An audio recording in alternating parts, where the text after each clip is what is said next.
5 wallet makeover tips. Ang sarap talagang panoorin yung simpleng babae, gagawing makeover. Kaya pag dinala sa parlor, binihisan, grabe, parang prinsesa na. So, ano kaya kung gawin natin to sa ating wallet? I-makeover natin. So, ito yung mga tips natin. Una is eliminate yung bad debts. Siyempre, yung utang kasi, yan yung sumisira sa ating wealth bucket. Isa yan sa mga butas. Kaya hindi tayo makaipon kasi ang utang ay money working against us.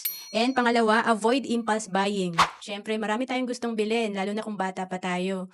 Pero, siyempre, habang wala pa tayong ipon, importante unahin natin or priority natin na makapagtabi. And number 3, maging resourceful. Ito yung naaalala ko yung nanay ko kasi pag gusto niya talagang mapagkasya yung ulam namin, bibili na yan ng maraming itlog kasi 5 kami magkakapatid.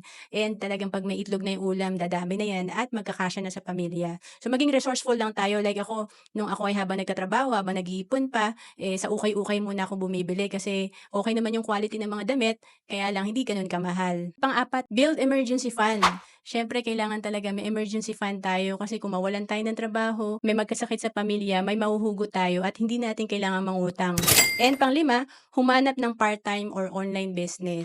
Kung may trabaho ka ngayon tapos hindi masyadong nakakapag-ipon, importante may additional source of income ka para mas makaipon ka at magawa mo ng tuloy-tuloy ito. To know more about savings and investment, message mo na ako sa FB, Roan Celis Capistrano.